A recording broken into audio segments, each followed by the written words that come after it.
I was buried beneath my shame. Who could carry that kind of weight? It was my tomb till I met you. Oh, I was breathing and not alive. All my failures I tried to hide. It was my tomb till I met you. You called my name and I ran out of that grave, out of the darkness into your glorious day. You called my name and I ran out of that grave, out of the darkness into your glorious day.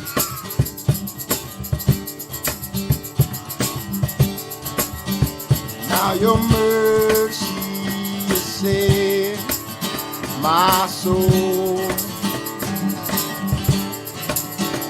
Now your freedom is all that I know. The old made new. Jesus, when I met you, when you called my name and I ran out of that grave, out of the darkness into your glorious day.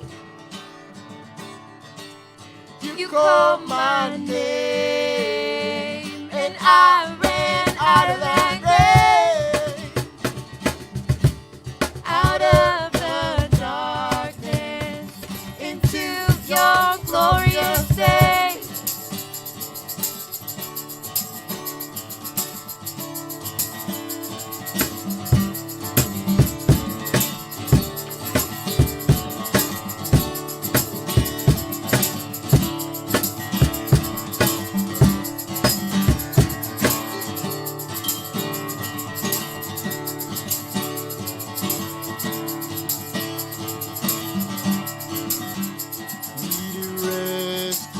My sin was heavy, the chains break at the weight of your glory.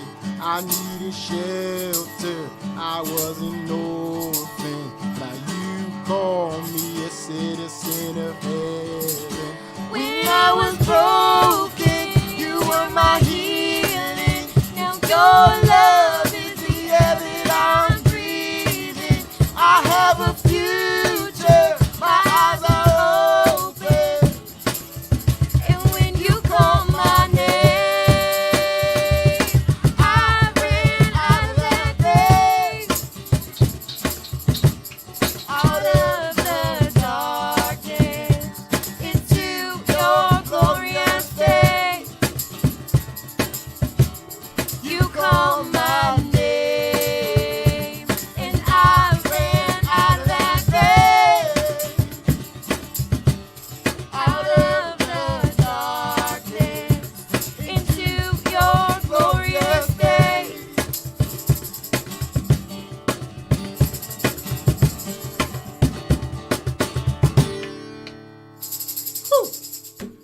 Amen.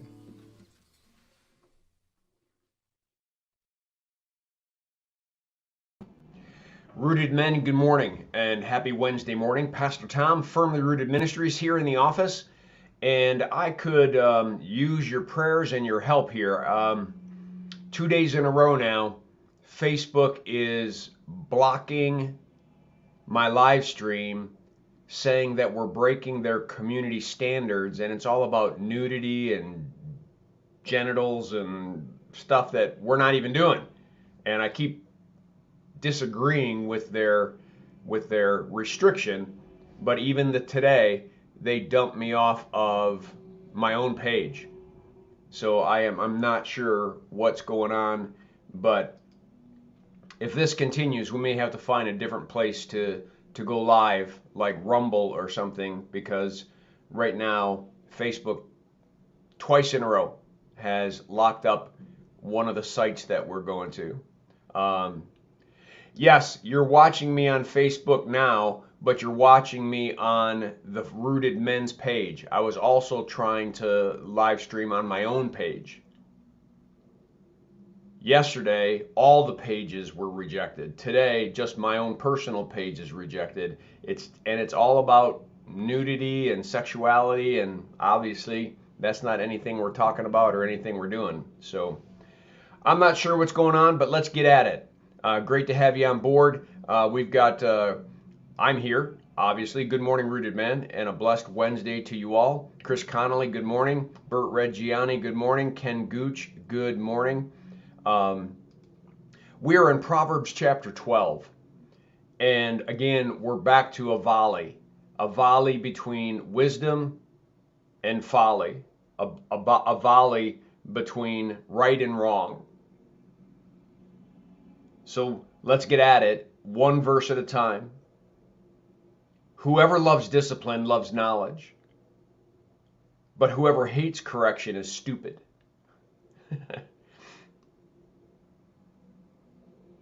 To love discipline, to finally grow up and realize that maybe we're not just kind of being punished because someone's mad at us, but we're being disciplined so that our old nature will die to its habits and our new nature will explode into living the way that we ought to live. But someone who hates correction, someone who's going to be angry and upset and leave the Father and leave the kingdom because I'm mad, is only going to end up in the kingdom of this world where they got no hope and they've got no answers. And hence, whoever hates correction is stupid. Good people, righteous people, people walking in the faith, obtain favor from God. Now, I want to be clear about this because I believe fully in God's favor. But I believe it's one of those absolutes that he's built into creation itself. Some of the, you know how there's natural laws about barometric pressures and gravity and all those kinds of things? Well, I think there's moral and ethical laws that when we rightfully submit to them, God has built into the nature of things that will find favor, blessings. But when we deny those truths, then that favor is lifted off because we're outside of that natural law and we're trying to live in a different law, which is the kingdom of this world. So it says, good people obtain favor from God, but he condemns those who devise wicked schemes. God condemns those who devise wicked schemes. He knows. A man's ways are in full view of the Lord. He knows. He knows a righteous man and he knows a wicked man. He knows the intent of our hearts. What God is always asking is, do we know? Are we yet wise enough to know on any given day, any given situation, which of our natures we're working from? Verse 3, no one can be established through wickedness, but the righteous cannot be uprooted. I love the word. The righteous cannot be uprooted. So the wicked will never be able to fully establish themselves, but the righteous cannot be uprooted. They are firmly rooted in eternal stuff, and it can't be moved. Verse 4, a wife of noble character is her husband's crown, but a disgraceful wife. In the NASB, hold on a sec, because I was looking at the NASB on this one. What is a disgraceful wife? They translate the Hebrew, a woman who shames him. A woman who shames him. An excellent wife is the crown of her husband, but a woman who shames him is like rottenness in his bones.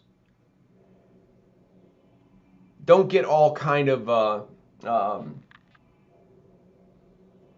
he, she. Just know we all have a sinful human nature, right? And he's trying to say to us that women need to go through the same process that we're fighting through here. The two kingdoms, the two natures, what's wisdom and what's folly, what is right and what is wrong, and the human nature of a sinful woman would be to tear down her husband rather than build him up. Right? Her new nature would build him up. The old nature would tear him down. And so an excellent wife is the crown of her husband, but she who shames him is like rottenness to the bones. Back to the NIV. Verse 5, the plans of the righteous are just. Well, yeah, because they're in the right kingdom, right? But the advice of the wicked is deceitful. The wicked will always be deceitful.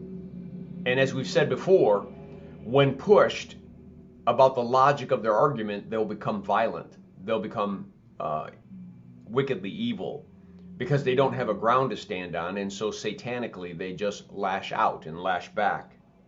Hey, Steve Ponoworski, good to have you on board.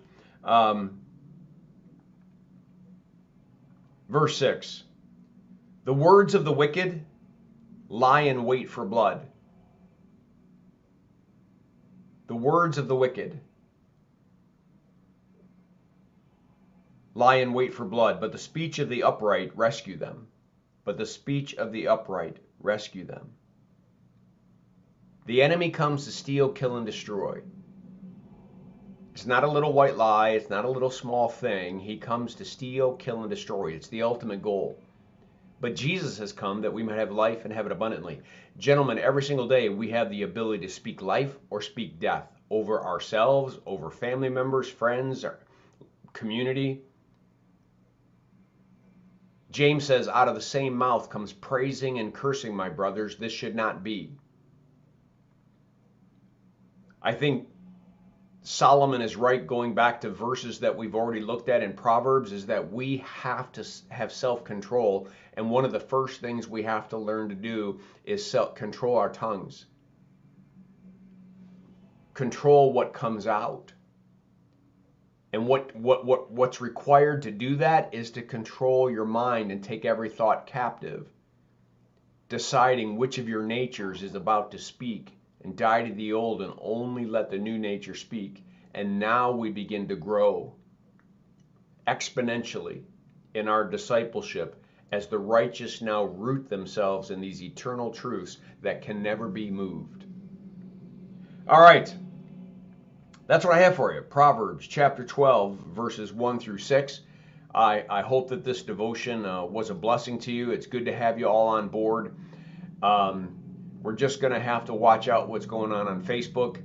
But I'm glad you guys found it over here on the Rooted Men's page. And yeah. So blessings on your day. Make it a firmly rooted day, and may someone see Jesus in us today. Peace.